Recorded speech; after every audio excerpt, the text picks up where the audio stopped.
उत्तर प्रदेश के मुख्यमंत्री श्रीमान योगी आदित्यनाथ जी, यूपी सरकार के मंत्रीगण, यूपी भाजपा के अध्यक्ष भूपेंद्र चौधरी जी, उद्योग जगत के सभी साथी, अन्य महानुभाव, देवी और सज्जनों, यूपी इंटरनेशनल ट्रेड शो में आए सभी ट्रेडर्स, इन्वेस्टर्स, एंटरप्रेन्योर्स और नौजवान साथियों का मैं हृदय से बहुत बहुत अभिनंदन करता हूं।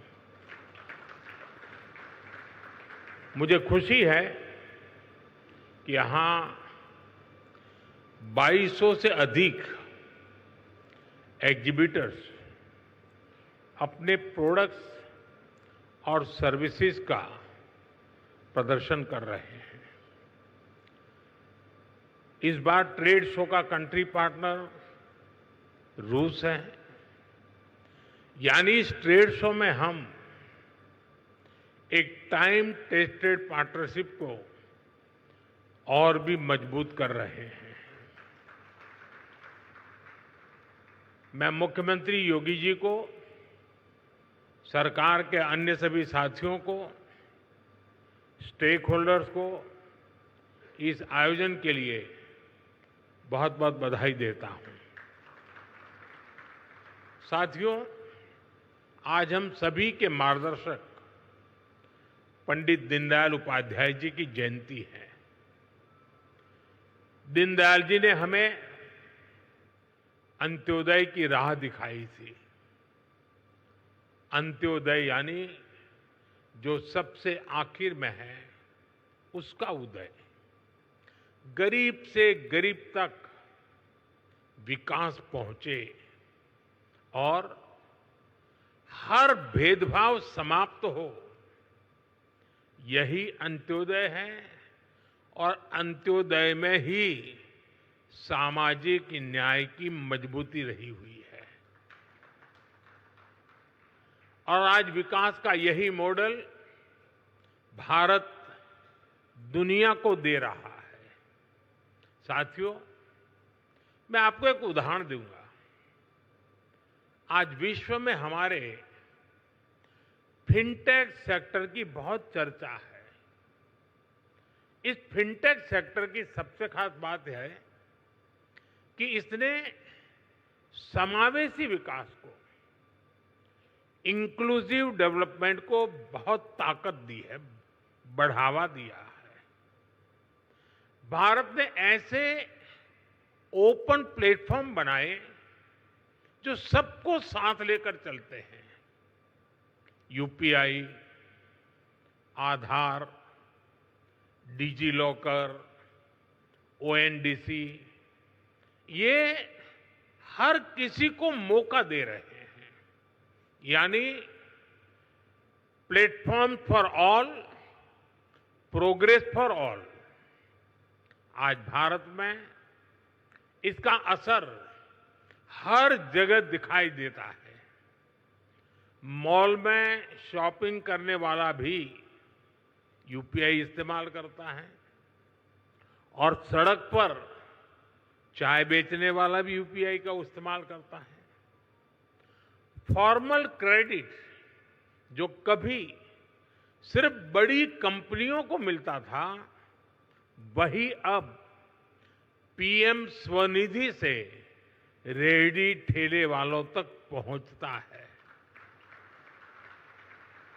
साथियों, ऐसे ही गवर्नमेंट ई मार्केटप्लेस यानी जैम है। एक समय था, अब सरकार को कोई सामान बेचना और बड़े प्लेयर्स के बस की बात, उन्हीं के कब्जे में था एक प्रकार से।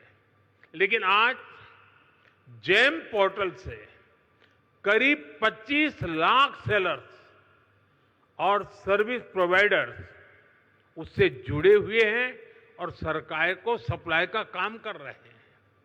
ये छोटे छोटे ट्रेडर्स हैं, उद्यमी हैं, दुकानदार हैं, जो भारत सरकार की जरूरत के हिसाब से वो सीधे अपना सामान भारत सरकार को बेच रहे हैं और भारत सरकार खरीद रही है। आप हैरान रह जाएंगे कि अब तक जेम के माध्यम से भारत सरकार ने 15 लाख करोड़ रुपए का सामान या सर्विस खरीद चुके हैं।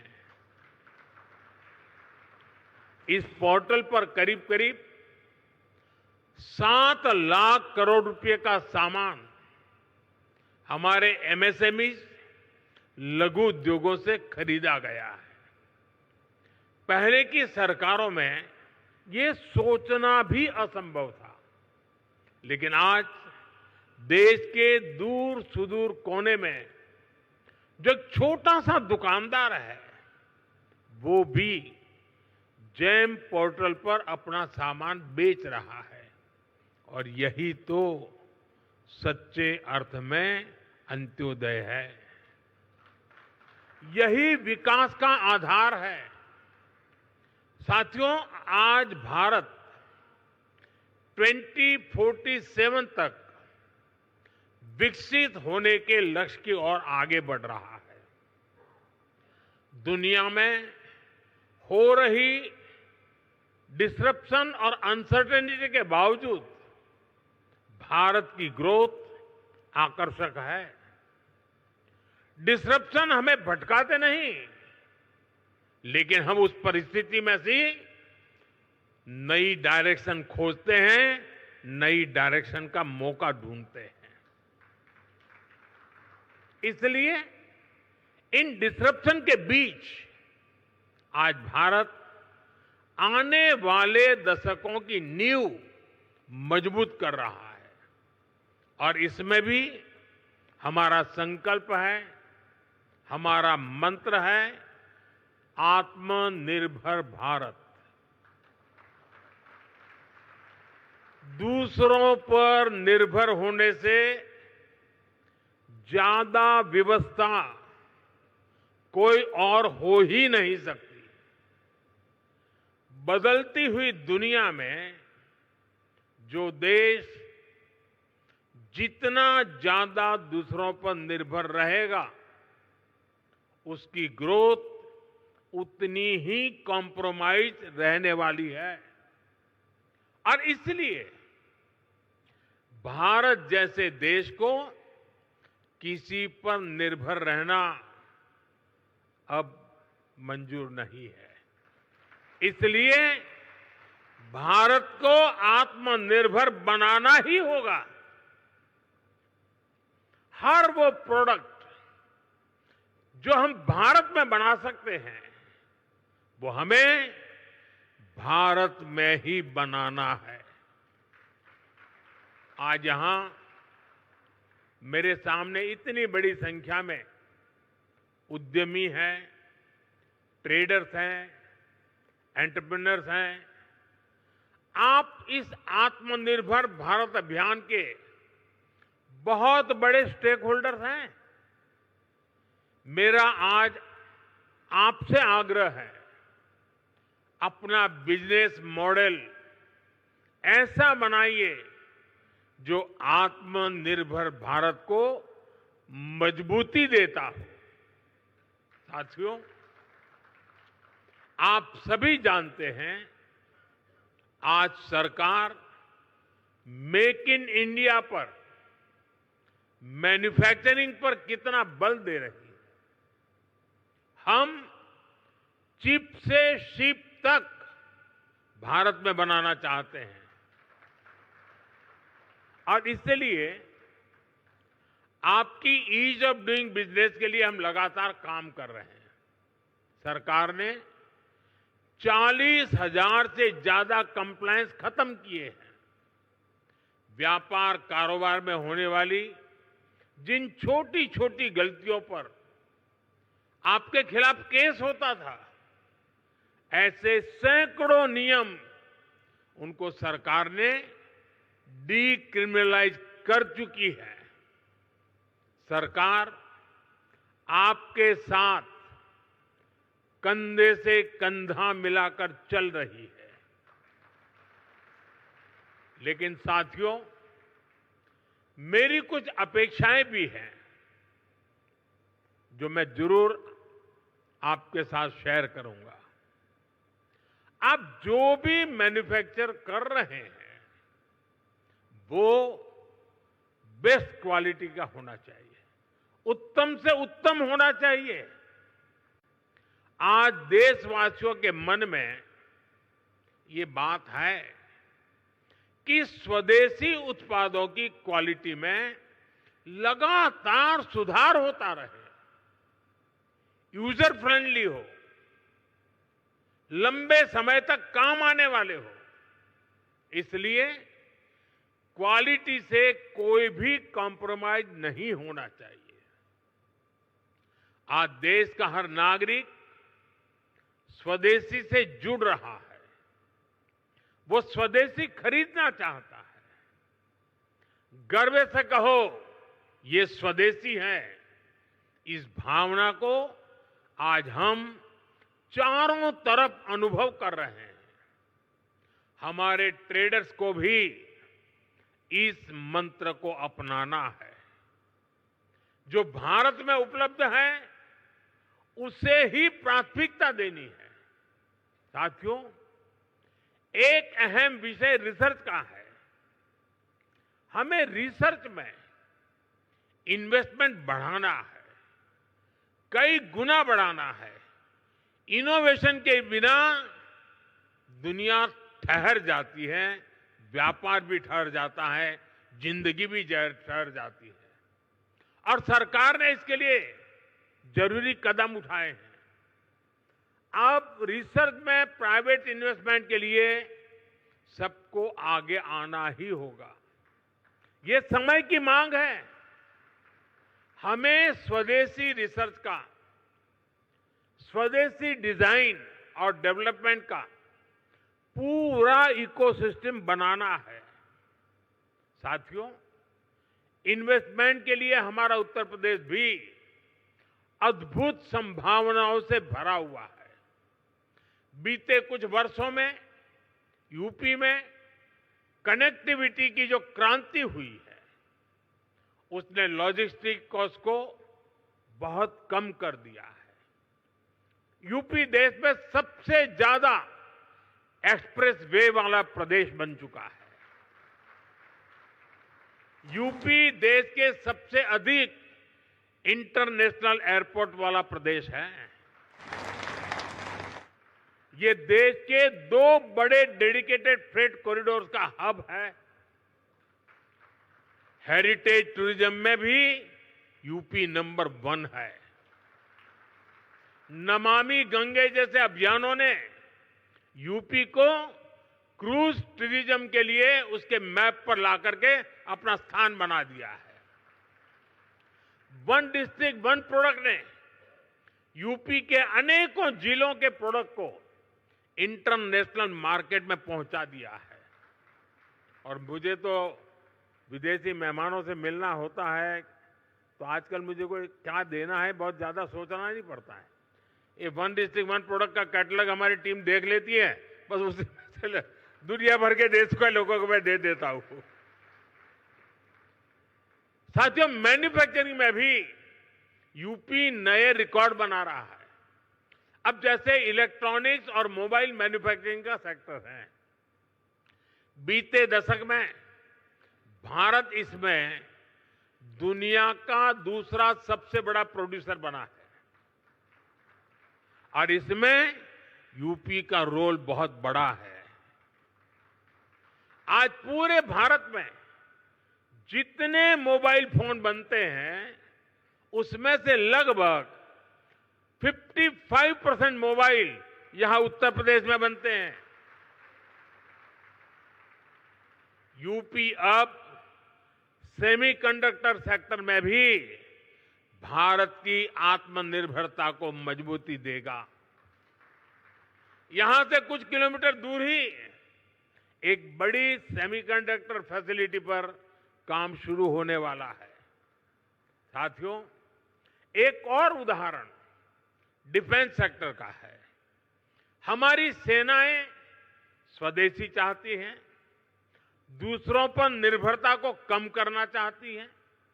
इसलिए भारत में ही हम एक वाइब्रेंट डिफेंस सेक्टर डेवलप कर रहे हैं। पुर्जे पुर्जे पर मेड इन इंडिया की छाप हो, हम ऐसा इकोसिस्टम बना रहे हैं। और यूपी इसमें भी बड़ी भूमिका निभा रहा है। बहुत जल्द रूस के सहयोग से बनी फैक्ट्री से AK-203 राइफल का उत्पादन शुरू होने जा रहा है। यूपी में एक डिफेंस कॉरिडोर का भी निर्माण हो रहा है, जिसमें ब्रह्मोस मिसाइल समेत अनेक अस्त्र शस्त्र का निर्माण शुरू भी हो चुका है। मैं आप सभी का आह्वान करूंगा, यूपी में इन्वेस्ट करिए, यूपी में मैन्युफैक्चर करिए। यहां लाखों एमएसएमई का मजबूत नेटवर्क है और ये लगातार बढ़ रहा है। आप इनके सामर्थ्य का उपयोग कीजिए और एक कंप्लीट प्रोडक्ट यहीं पर बनाइए। इसके लिए हर मदद के साथ यूपी सरकार, भारत सरकार आपके साथ है।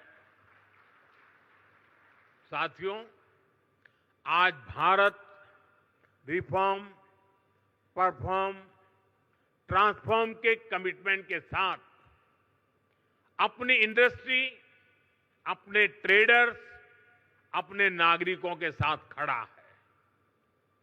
अभी 3 दिन पहले ही नेक्स्ट जनरेशन जीएसटी रिफॉर्म्स लागू किए गए हैं।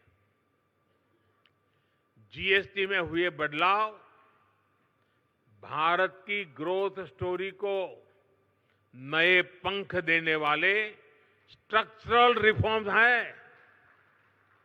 इन रिफॉर्म से जीएसटी रजिस्ट्रेशन आसान होगा, टैक्स डिस्प्यूट्स कम होंगे और एमएसएमईज को रिफंड भी तेजी से मिलेंगे।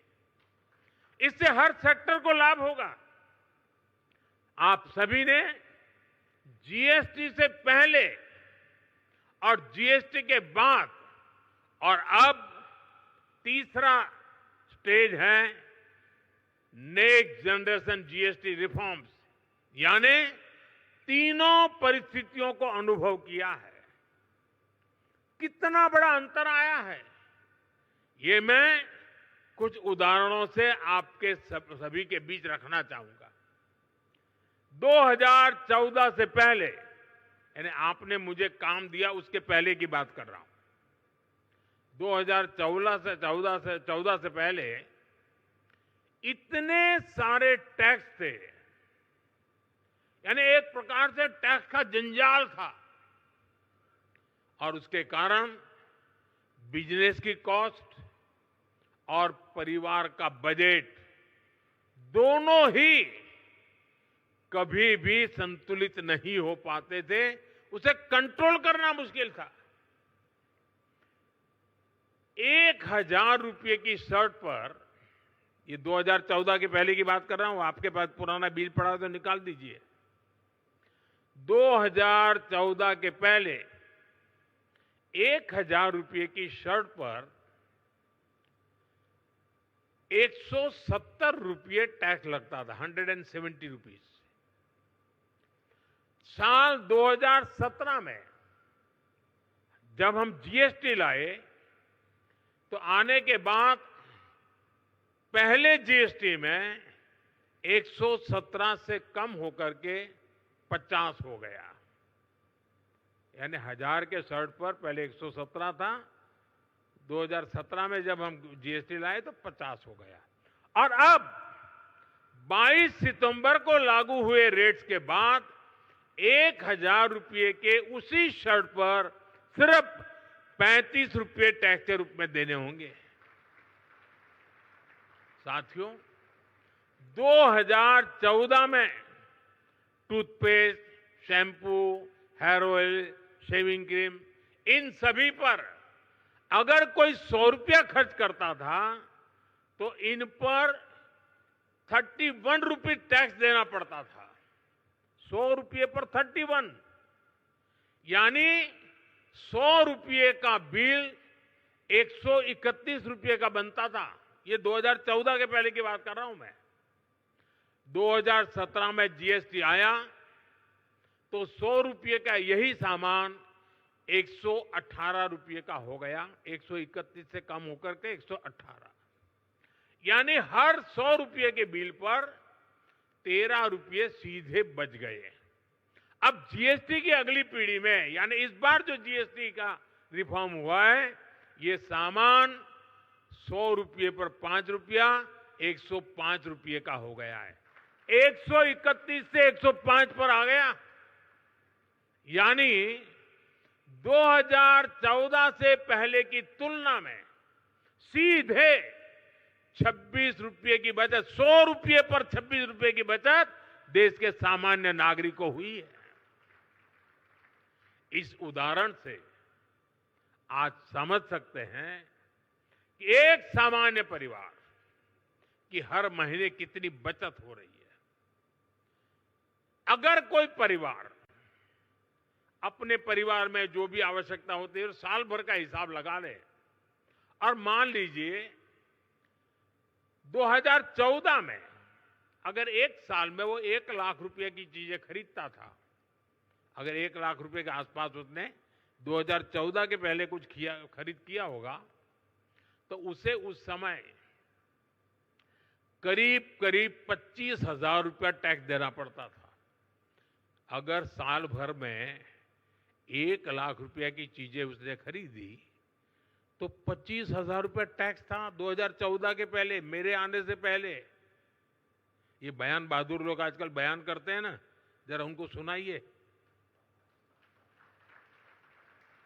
लेकिन अब नेक्स्ट जनरेशन जीएसटी के बाद उसी परिवार को सालाना सिर्फ 25,000 से कम होकर के करीब करीब 5-6 हजार रुपया तक टैक्स आ गया है।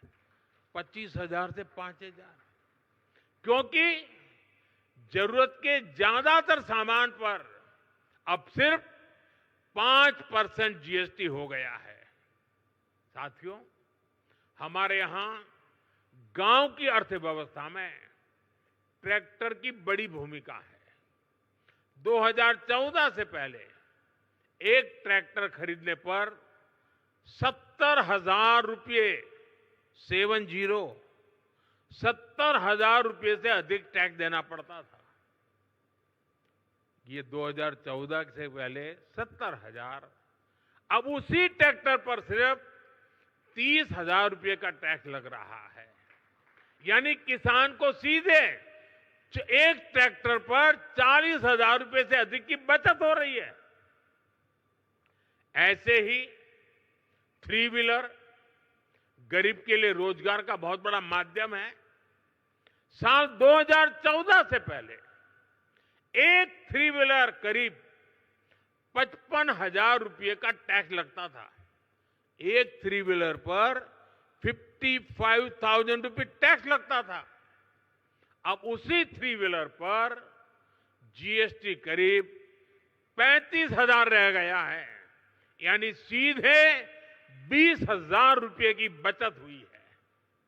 ऐसे ही जीएसटी कम होने की वजह से स्कूटर 2014 की तुलना में करीब 8,000 रुपये और मोटरसाइकिल करीब 9,000 रुपये सस्ती हुई है।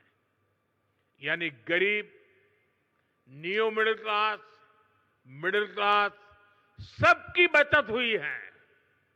लेकिन साथियों, इसके बावजूद कुछ राजनीतिक दल देश के लोगों को भ्रमित करने का प्रयास कर रहे हैं। 2014 के पहले वो जो सरकार चला रहे थे, उसकी नाकामियां छिपाने के लिए कांग्रेस और उसके साथी दल जनता से झूठ बोल रहे हैं। सच्चाई ये है कि कांग्रेस सरकारों के समय टैक्स की लूट मची हुई थी और लूटे हुए धन में से भी लूट होती थी। देश के आम नागरिक को टैक्स की मार से निचोड़ा जा रहा था। ये हमारी सरकार है जिसने टैक्स को बड़े पैमाने पर कम किया है, महंगाई कम की है। हमने देश के लोगों की आमदनी बढ़ाई है और बचत भी बढ़ाई है। जब 2014 में उनकी सरकार थी, 2 लाख रुपए तक इनकम टैक्स माफ था, 2 लाख रुपए सिर्फ। आज 12 लाख रुपए की इनकम को टैक्स फ्री करना और नए जीएसटी रिफॉर्म से ही इस साल देश के लोगों को 2.5 लाख करोड़ रुपए बचने जा रहे हैं। देशवासियों की जेब में 2.5 लाख करोड़ रुपया बचेगा और इसलिए तो देश आज गर्व के साथ जीएसटी उत्सव मना रहा है, जीएसटी बचत उत्सव मना रहा है। और मैं आपको बताना चाहता हूं, हम यहीं नहीं रुकने वाले। 2017 में हम जीएसटी लाए, आर्थिक मजबूती का काम किया और 2025 में फिर से लाए, फिर आर्थिक मजबूती करेंगे और जैसे जैसे आर्थिक मजबूती होगी टैक्स का बोझ कम होता जाएगा।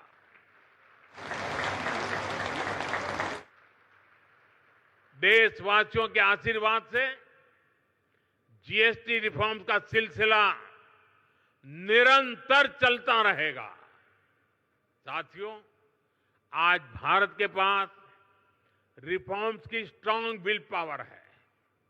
हमारे पास डेमोक्रेटिक और पॉलिटिकल स्टेबिलिटी है, पॉलिसी प्रिडिक्टेबिलिटी भी है। सबसे बड़ी बात, भारत के पास बहुत बड़ी युवा और स्किल्ड वर्कफोर्स है, डायनेमिक युवा कंज्यूमर बेस है। ये सारी बातें दुनिया में किसी की रीजन में भी, यानी एक ही जगह सब बातें दुनिया के किसी देश में एक साथ नहीं है। भारत में हर चीज यहां मौजूद है। दुनिया का कोई भी इन्वेस्टर, कोई भी कंपनी अगर अपनी ग्रोथ को नए पंख लगाना चाहती है तो उसके लिए भारत में इन्वेस्टमेंट सबसे अट्रैक्टिव डील है।